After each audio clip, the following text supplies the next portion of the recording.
De l'importance de notre prénom. Voici un titre d'article qui peut sembler très sérieux, il l'est en effet, mais pour aller dans le sens de la vie et nous inciter, tous autant que nous sommes, à revenir à quelque chose de plus naturel dans nos rapports avec autrui.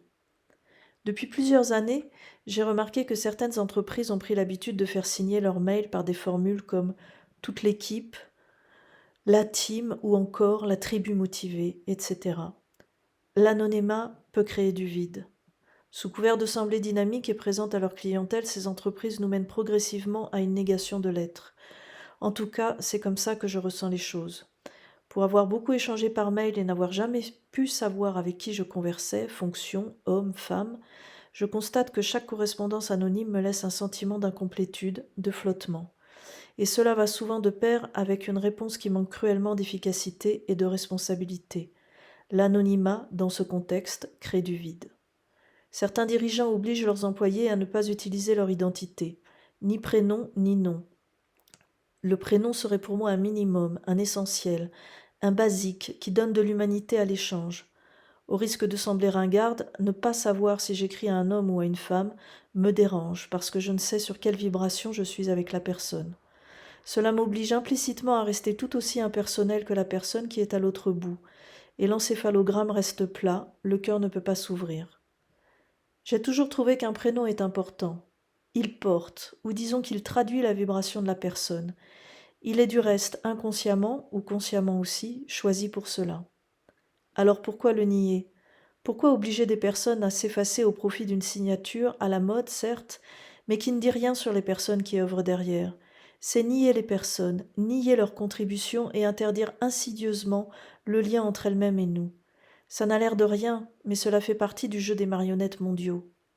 Je vous invite à réfléchir à cela et peut-être, si cela vous inspire, à prendre l'habitude de vous présenter par votre prénom le plus possible et surtout dans ces moments-là, histoire de signaler en douceur que nous sommes tous humains. Le mot prénom en hermétique. Pour compléter cette petite remontée d'opinion, voici ce que signifie le mot prénom au travers de l'hermétique de ces lettres. La mentalisation P du réel R exprime E, l'incarnation N du principe féminin céleste O issu de l'amour M.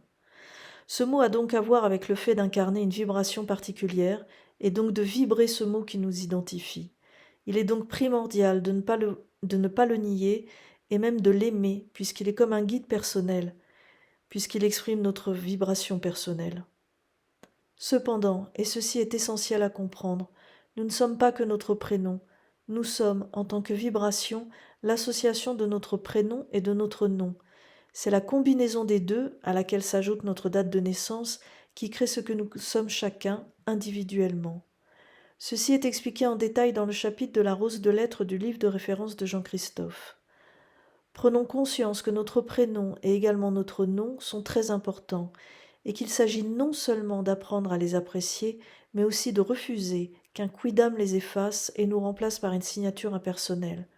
Ceci fait partie de la grande pièce de théâtre actuelle et nous pouvons en modifier le scénario. Signé Cécile Edray. J'ajoute quelques semaines après l'écriture de cet article que je viens de publier un livre sur les prénoms et noms, que vous pouvez consulter sur mon site.